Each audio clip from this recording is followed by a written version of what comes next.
The night my wife told me she was taking my stepdaughter to spend Christmas with her ex-husband, she slammed the kitchen door so hard the windows rattled. She pointed a red, polished finger at me and said, clear as a church bell, "Lily needs her real father. If you don't like it, divorce me." I didn't argue. I wiped sawdust off my hands, opened my old laptop at the kitchen table, and finally accepted the Japan transfer I'd been turning down for years. 1 week later, she came home screaming on my front porch, pounding on the door like she still owned the place. Back then, she really did think she owned everything. If you've ever had to lose everything just to finally see what was real, hit that like button and subscribe. Sometimes you have to walk away to find your way back. Tell me your story in the comments. It didn't start with the screaming. It started like a regular, gray Tuesday in Cedar Falls, Iowa. The air smelled of river salt on the roads, and folks were hunched in their coats, just trying to get through another December workday. My name is Tom Halverson. I'm a maintenance supervisor, a fixer. I'd put in a full shift at the paper mill, stayed late to quiet a motor that wouldn't stop humming, and swung by Hy-Vee for milk and a rotisserie chicken. When I walked into the house, it smelled like cinnamon and pine. The little artificial tree in the corner was already lit, colored lights blinking in the front window. That was Lily's touch. She was 10 and loved Christmas like it was a full-time job. She came sliding into the hallway in sock feet. "Daddy Tom, did you fix the dollhouse roof?" she asked. I held up the small wooden dollhouse I'd been working on in the basement. Marcy had found it beat up at a yard sale. I'd spent 3 evenings sanding and gluing it back together after work. "Give it a try," I said. Lily leaned on the little pink roof with both hands. It didn't move.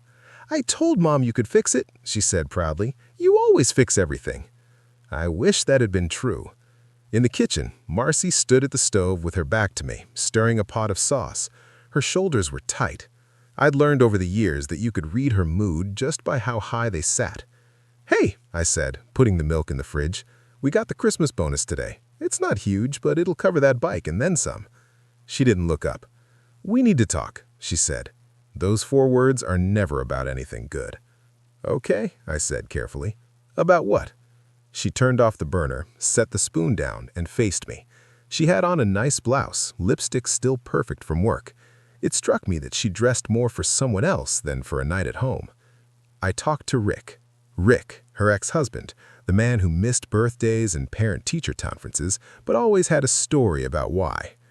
"About what?" I asked, though my stomach had already started to knot. "About Christmas," she said, like it ought to be obvious. "He invited us to the cabin this year. He wants to make up for lost time with Lily. She needs her real father in her life." "Marcy, we already have plans," I protested. "Church service, the dinner at St. Luke's, your parents." She cut me off with a little wave of her hand. "We have habits," she said, "not plans. You and your church hall potlucks and folding chairs. Lily deserves a real Christmas with a big cabin and a real tree and her real dad." She hit that word like a hammer. I let that sink in for a second. "I thought I was part of that," I said. "I'm the one here. I'm the one reading to her, taking her to the dentist, showing up at school." Her mouth twisted. "You're the stepfather," she said flatly. "Don't make this about you. You knew what you were signing up for. Rick is her actual father. She needs that bond. Maybe if you weren't so simple about everything, you'd understand." Something small and quiet broke inside my chest. Not a dramatic snap, more like an old board finally giving way. "And where do I fit in?" I asked. She shrugged. "You don't. Not this time. We're going to the cabin for a week. We leave on the 23rd. If you can't handle that, you can file for divorce or I will." She said it like she was reading a line off a script she'd rehearsed all afternoon. From the living room, Lily called, "Mom, are we watching the Christmas movie tonight?" Marcy didn't answer. Her eyes stayed on me, waiting for a reaction. I'd given her plenty over the years, pleading, arguing, explaining myself like a teenager caught breaking curfew. This time, I just stood there. I thought about the email from Tokyo sitting flagged in my inbox. Final offer, plant maintenance supervisor, Japan. I'd turned them down 3 times because Marcy didn't want to leave Iowa or her salon or her parents' house 10 minutes away. I thought about my father, who'd worked 35 years at the same factory and used to tell me, "Don't let anybody treat you like you're lucky just to be standing in the room." "I see," I said. My voice sounded calmer than I felt. "When did you tell Lily?" "Yesterday," she said. "She's excited. She wants to see the snow at the cabin. Rick's picking us up." Of course he was. "Okay, I'll stay out of your way." Marcy blinked. That wasn't the line she was expecting. "That's it?" she demanded. "You're not going to yell? Call me selfish? Threaten to call a lawyer?" I shook my head. "No," I said. "Not tonight." She huffed and turned back to the stove, muttering something about me being spineless. I walked out of the kitchen, past the smell of sauce and the stack of unopened mail on the counter, and into the living room. Lily had lined up the little wooden family in front of the dollhouse. The dad figure was closest to the door. "Movie time?" I asked. She grinned. "Can we do the black and white one with the angel again?" "It's a Wonderful Life," I said. "Yeah, we can do that." She curled up under my arm with a blanket, her head on my shoulder. On the screen, George Bailey's whole life played out in front of him, all the little sacrifices and quiet moments that nobody else seemed to notice. I watched, but I was thinking about how many times I'd said no to that job overseas. How many nights I'd fixed things in this house, thinking we were building something together. Halfway through, Lily fell asleep. I carried her to bed, tucked the quilt up under her chin, and stood there a minute, listening to her steady breathing. Downstairs, the house felt different, empty somehow, even with Marcy in the bedroom and the TV still murmuring. I sat at the kitchen table, pulled my laptop toward me, and opened the email from Tokyo. "Hi, Ken," I typed. "If the position is still available, I'd like to accept." The cursor blinked at the end of the sentence. I read it twice, heard my dad's voice again, and hit send. The little whoosh of the email going out sounded louder than it should have in that small kitchen. I didn't pack that night. I didn't leave a note. I just sat there for a while, listening to the furnace kick on and the ice maker clunk to life, the ordinary noises of a house that suddenly wasn't really mine. I didn't know it yet, but that quiet click of the send button was the first step toward the day Marcy would stand in front of a judge, red-faced and furious, while the truth finally caught up with her. When the plane touched down at Narita, I felt something I hadn't felt in years. Quiet. Not peace exactly, more like the quiet after a storm when the air still smells like rain and you're not sure if it's really over. Tokyo was bright, even at night, full of lights in motion, but none of it belonged to me. I checked into a modest apartment my company arranged. Tiny kitchen, a single narrow bed, and a window looking out onto a street where businessmen hurried past with black umbrellas. The next morning I walked to the plant with my supervisor, a man named Kenji. Tall, soft-spoken, always smiling politely. He bowed slightly when he introduced me to the crew. They bowed back. Respect. Simple. Automatic. No strings attached. It felt strange after so many years of walking on eggshells at home. "People here work hard, but we also take care of each other. You'll fit in." I nodded, but the truth was I felt like a ghost drifting through someone else's life. During my first week, I kept checking my phone. There were no messages from Marcy. That part didn't surprise me. She could go weeks pretending I didn't exist if it suited her. But Lily, I kept waiting for something, a question, a picture, anything. So I sent the first message. "Hey kiddo, hope you're having fun. I'm in Japan now. Miss you." No reply. I tried again a day later. "Sent you a little gift. It'll probably take a week to reach you. Love you." Still nothing. A few nights later, I bought a small charm from a convenience store, a little wooden fox, a symbol of protection. I boxed it up and mailed it to Cedar Falls. It cost more than I expected, but I didn't care. Walking back to my apartment, I passed a family, father, mother, daughter, laughing as the girl held both their hands and jumped over every crack in the sidewalk. I stopped for a moment, watching them disappear around the corner. That's when the guilt hit me. The heavy kind that it sits on your chest like someone's pressing a hand against you. Had I abandoned Lily? Had I really been any better than Rick, disappearing when things got hard? I tried to shake it off, telling myself I needed time, space, clarity, but guilt has a way of creeping in like winter drafts through old windows. Every night I checked my email, and every night it was empty. One Saturday I met a younger coworker named Daichi for ramen. He noticed me checking my phone again and again. "Waiting for someone?" he asked. I hesitated. "My daughter, or my stepdaughter." He nodded. Complicated. You could say that. He studied me with the same quiet patience I'd seen in the plant. Family matters are never simple, he said gently, but truth always shows itself. I didn't know then how right he would be. The twist came the following Tuesday. I was sitting on my apartment balcony eating vending machine soba when I opened Facebook, something I rarely did. At the top of the feed was a post from a neighbor back in Iowa. A photo, Marcy and Lily standing in front of a large cabin covered in snow. She was wearing a red sweater I recognized because I'd bought her last Christmas. And next to them was Rick, her ex-husband, wearing my Christmas sweater, the old green one with the stitched pine tree that Lily loved because she said it looked happy. They all looked happy. A picture-perfect family. Family Christmas at the cabin was the caption, with 2 heart emojis. I stared at that photo until my food went cold. Something stung. Not just jealousy, not just betrayal. It was the realization that she had looked me in the eye, told me Lily needed her real father, and then stepped right into the life she always wanted without me. I zoomed in on the picture, and that's when the second punch hit.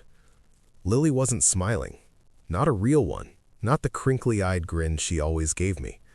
She looked confused, a little lost, like a kid who'd been told to stand still for a picture she didn't want to take.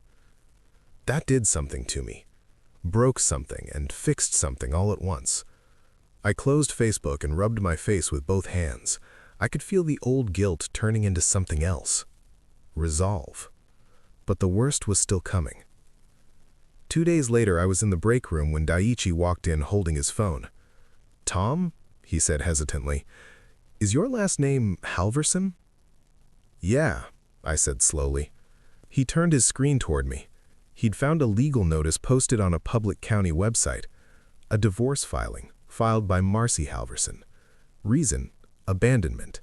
Date, 3 days after I left for Japan. My chest felt hollow. "She's saying you left with no intention to return, Daiichi," he said gently, "and that the house and all assets should go to her." I blinked at the screen. "She knew I was taking the job," I whispered. "She watched me send the email. She practically pushed me out the door." Daiichi nodded slowly. "Sometimes people choose lies when truth is inconvenient." I sank into the chair beside me. She wasn't just happy without me. She was trying to erase me entirely. I opened my email app again. Nothing from Lily. Nothing from anyone. My phone buzzed, a notification from the tracking app. The charm I mailed to Lily had been delivered 2 days ago. No response. Of course not. Marcy must have intercepted it. I felt anger for the first time. Not the hot, yelling kind, but the cold, deliberate kind that settles low and deep. I looked out the window at the narrow street below. The snow had started falling, soft and silent. Tokyo was busy as ever, but inside me a kind of clarity formed. I wasn't going back to Iowa to fix my marriage. I was going back to save a little girl who deserved the truth and to make sure her mother finally faced it. I booked my return flight that night. I landed back in Iowa on a cold, wind-burned morning, the kind where the air bites your cheeks the moment you step out of the airport doors. Waterloo Regional was quiet, just a few families in boots and puffy coats hauling luggage over dirty snow. No one was there to greet me. That was fine. I wasn't ready to be seen anyway. I'd planned ahead and booked a small room at the VFW post over on Franklin Street. It wasn't fancy, just a bed, a dresser, and a window looking out over the parking lot, but it felt solid, honest, like the kind of place you stay when you've got work to do. I set my bag down and stood there a moment, breathing in the smell of old wood and coffee that had been brewed since sunrise. A veteran with a buzz cut nodded at me in the hallway. "Haven't seen you in a while, Tom," he said. "Everything all right?" "Getting there. Just need a few days to sort some things out." He gave me that look older men give each other when they know something's gone wrong, but they're decent enough not to pry. That afternoon, I drove past my old house. The driveway was empty. The Christmas wreath was still on the door, tilted a little to one side. In the front window, the little artificial tree still blinked its colored lights. For a moment, it took everything in me not to pull the truck over, walk up the steps, and knock. Instead, I kept driving. I needed information before I needed confrontation. My first stop was Black Hawk Credit Union. The teller, a woman named Denise who'd known me for years, blinked when she saw me. "Tom, I thought you moved overseas." "Not permanently." She lowered her voice. "Your wife came in here trying to pull all the money from your joint account, made a fuss when we told her she couldn't without your signature, wanted to talk to the manager, then the board. We had to ask her to leave." I figured. "Did she say why?" "She said you abandoned the family and she needed the funds for emergency expenses, but you know the rules." "Yeah, I know how it works." She slipped me a printout of the last 3 months of activity, my own transactions on one page, her attempted withdrawals on the other. "Thanks, Denise. You take care of yourself." "All right. You look tired." "I'm working on it." My next stop was Hy-Vee. I wasn't hungry, but I needed to be at the place where half the town gathered, where rumors grew legs. I pushed a cart slowly down the produce aisle, listening. People in small towns don't whisper as quietly as they think. Tom ran off with somebody in Japan. Poor Marcy, left with the girl and all those bills. Just like her first husband, she sure can pick 'em. I rounded the corner and nearly bumped into the cashier, a woman named Sandy, who'd rung up my groceries 1,000 times. Her eyes widened. "Lord, Tom, so she was lying." She shook her head. "She told us you skipped town with a woman half your age after blowing the bonus on yourself." I let out a slow breath. "Not true." "I figured. You always struck me as steady." She crossed her arms.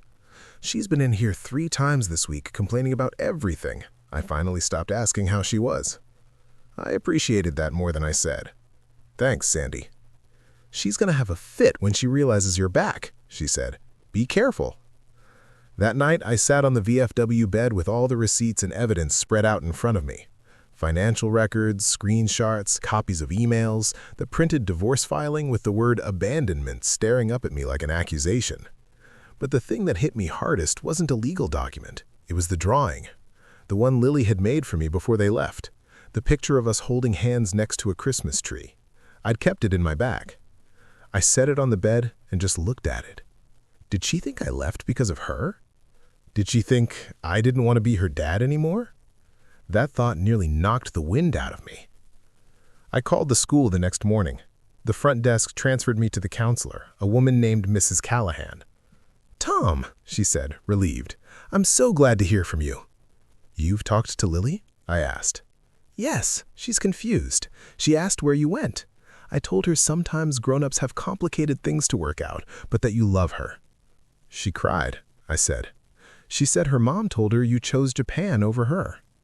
My grip tightened around the phone. "Did she really say that?" "Yes." "I'm sorry, Tom." The nausea and anger mixed in my throat.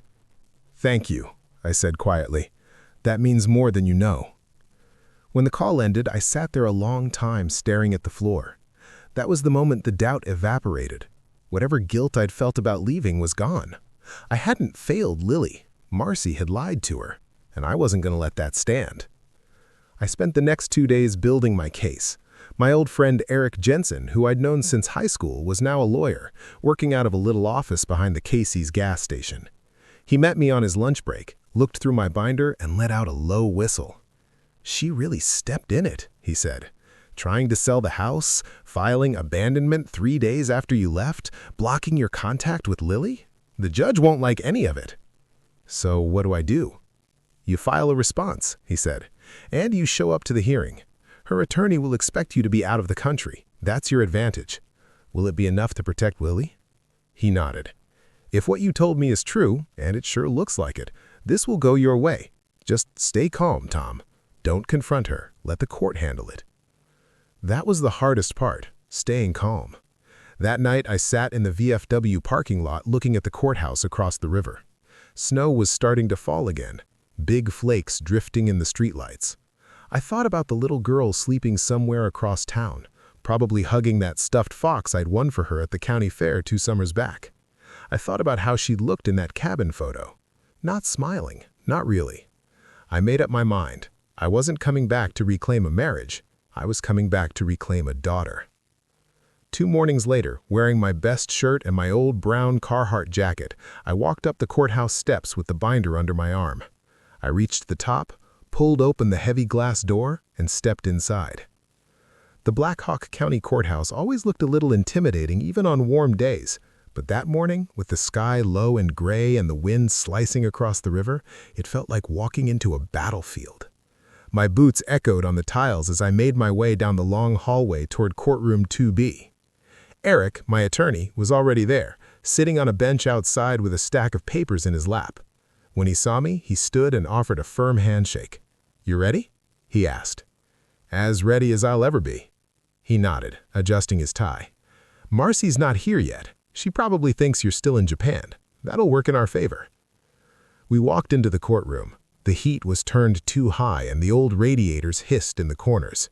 A few people sat on the benches, the usual mix of locals dealing with traffic fines, custody disputes, and property disagreements. I took my seat at the respondent table. The judge wasn't in yet. Neither was Marcy. For a moment, I let myself breathe. My hands rested on the binder, my evidence, my truth. It felt heavier than it looked. The door opened behind me. Heels clicked across the floor. Marcy walked in wearing a long red wool coat with a fur-lined collar and boots that looked brand new, probably a Christmas gift to herself. Her hair was curled, makeup perfect, lips bright as a warning signal. Right behind her was her attorney, a younger guy in an expensive suit with a smug smile plastered on his face. Marcy scanned the room with casual confidence until her eyes landed on me. She froze. It was only a second, but I saw everything I needed in that moment. Shock, irritation, and a flash of panic. She tried to smother it under a tight smile.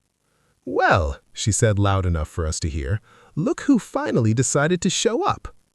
I didn't respond. I didn't need to. Eric leaned toward me. "Don't rise to the bait. Let her talk." The judge entered, a stern woman with steel gray hair and glasses perched low on her nose. Everyone stood. When we all sat down, she shuffled through a file. Case number 24178, Halverson versus Halverson, Divorce and Custody Matters. Her eyes moved from one table to the other. "Mr. Halverson, I wasn't expecting you. The petitioner's filing claimed you had left the country indefinitely." Marcy folded her hands primly. "Your Honor, that's what I believed. He abandoned." Eric rose. "Objection, Your Honor. My client did not abandon anyone." The judge raised a hand. "We'll get to that." Then she looked at me. "Mr. Halverson, since you were present, the court will hear your side." Marcy's lawyer jumped in. "Your Honor, the petitioner maintains that—" But the judge cut him off. "Not yet, Mr. Langford. Sit." He did. The judge turned to me again. "Mr. Halverson, proceed." I stood. My palms were sweating, but my voice stayed steady. "I left the country because my wife told me she and Lily were spending Christmas with her ex-husband," I said. "She told me Lily needed her real father and that if I didn't like it, I could file for divorce." A murmur spread through the room. I continued. "I accepted a job transfer to Japan after turning it down multiple times for the sake of this family. I sent messages and gifts to Lily. Nothing reached her. I found out later they had been blocked or intercepted." I opened the binder and slid a stack of printed emails onto the table. "These are timestamps and tracking confirmations. And these," I added another set of papers, "are attempts by the petitioner to withdraw all funds from our joint account and sell the marital home without my signature." Marcy's face reddened. That's not how it happens," she sputtered. "Mrs. Halverson," the judge said sharply, "you will have your turn." Eric handed me another document. I passed it forward. "And this is the divorce filing," I said, "submitted 3 days after I left claiming abandonment." The judge studied the paperwork with a deeply disapproving frown. I stepped back. "Your Honor, I didn't abandon my family. I was pushed out and then replaced." Marcy slammed her hands on the table. "Oh, please, he's lying. He left with some woman in Japan. Ask anyone." The judge looked mildly amused. "Is that so?" Before Marcy's lawyer could stop her, she said, "Yes, ask the people at High V. They know." That was the opening Eric had been waiting for. "Funny you say that," he said, standing. "Your Honor, we have a witness sitting in the back." Everyone turned as Sandy, the High V cashier, stood up, clutching her purse. The judge nodded. "Ma'am, step forward." Sandy walked up, cleared her throat, and said plainly, "Your Honor, I've known Tom and Marcy for years. Marcy told everyone that Tom ran off with a younger woman and left her with all the bills. But that never sounded right to me. And, well, seeing him here proved she wasn't telling the truth." A quiet gasp swept the benches. Marcy's jaw tightened. "She doesn't know anything," she snapped, but the damage was done. The judge leaned back, hands steepled. "Mrs. Halverson, you filed for abandonment 3 days after your husband left for a documented work transfer. You attempted to liquidate assets without the proper authorization. You blocked communications between the child and her stepfather, whom she clearly views as a parental figure. Do you understand how serious this is?" Marcy opened her mouth, but nothing came out. The judge continued, "Based on the evidence, the court sees a pattern of dishonesty and manipulation. Temporary primary decision-making authority goes to Mr. Halverson. Mrs. Halverson is ordered to cease any attempts to sell the property. Financial misconduct will be reviewed by an auditor. A guardian ad litem will be assigned to determine the child's best interests, and Mrs. Halverson will repay any funds withdrawn improperly." Marcy's face went from pink to crimson. "This is ridiculous! He's not even her real father!" she shouted. The judge's eyes hardened. "Sometimes real fathers are the ones who stay, Mrs. Halverson. Court is adjourned." The gavel struck. Marcy stormed out with her lawyer chasing after her, and then something small broke the noise. "Daddy Tom!" I turned. Lily stood just inside the doorway with the school counselor behind her. Her eyes were wet, but her smile was the real deal. She ran to me and wrapped her arms around my waist. "I knew you didn't leave me," she whispered. I couldn't speak. I just held her, one hand cradling the back of her head while the courtroom emptied around us. That hug was the moment everything changed. I wasn't the man who left. I was Dad. For a week after the hearing, the house was quiet in a way it never been when Marcy lived there. Not empty, just peaceful. I'd moved back in temporarily under the court's order while the guardian ad litem conducted her evaluation. Lily stayed every other night, and when she wasn't there, I still found myself checking the hallway for her small footsteps. That girl had a way of filling a home even when she wasn't talking. The guardian ad litem arrived that Thursday afternoon, a woman named Donna, clipboard in hand. She inspected the house from top to bottom, making notes, asking questions. "Where does Lily keep her school projects?" "In the hall closet, 3rd shelf." "When she calls you Dad, how long has she been doing that?" "Since she was 3. Donna paused and studied me with soft, thoughtful eyes. "That matters, Tom, more than you think." I made dinner that night, grilled cheese sandwiches and tomato soup. Simple, but Lily loved dipping the corners of her sandwich in the soup and declaring it fancy. She told me about school, about a drawing she was making for Donna. "I can draw anything I want," Lily said, "so I'm drawing you and me at the Christmas festival, the one with the popcorn machine and the ice sculptures." I swallowed hard. "That was a good night." "It was the best," she said, smiling big enough to show the small gap from her missing front tooth.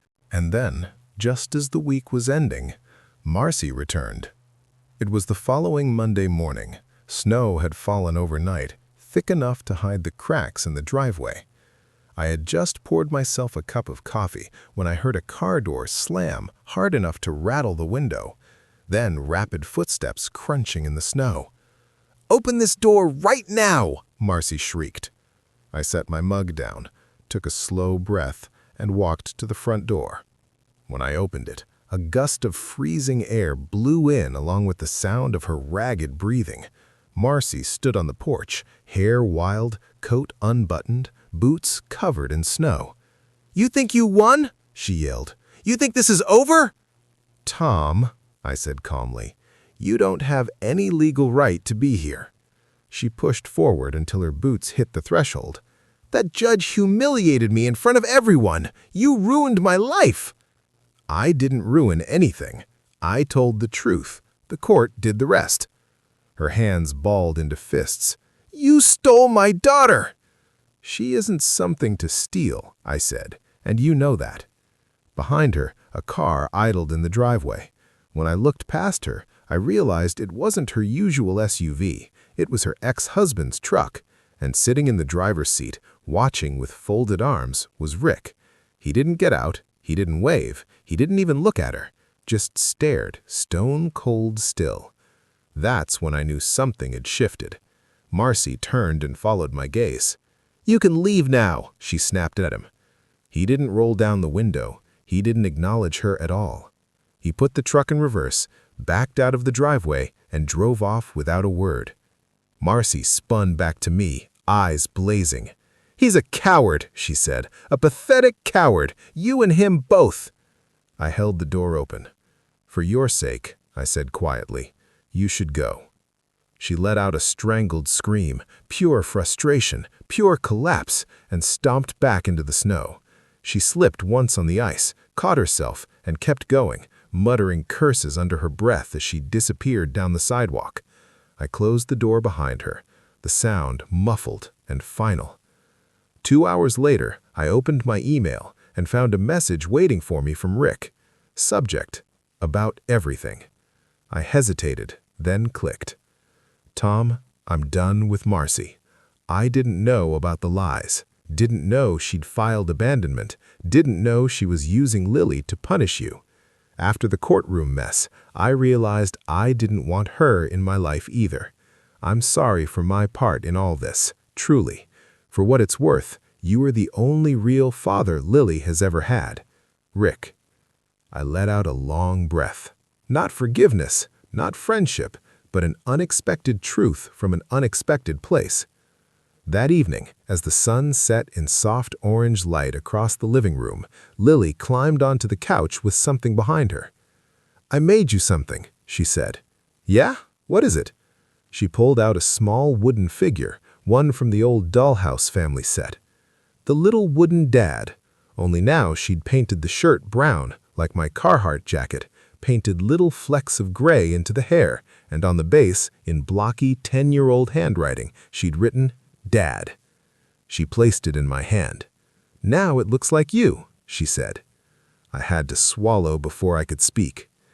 "It's perfect, kiddo." She leaned her head on my arm. "We can fix everything now, right, Dad?" I wrapped my arm around her shoulders. "Yeah," I said softly. "We can." Later that night, after she fell asleep, I stood by the living room window and looked out at the soft glow of the porch light reflecting off the snow. Revenge hadn't come from shouting or bitterness or getting even.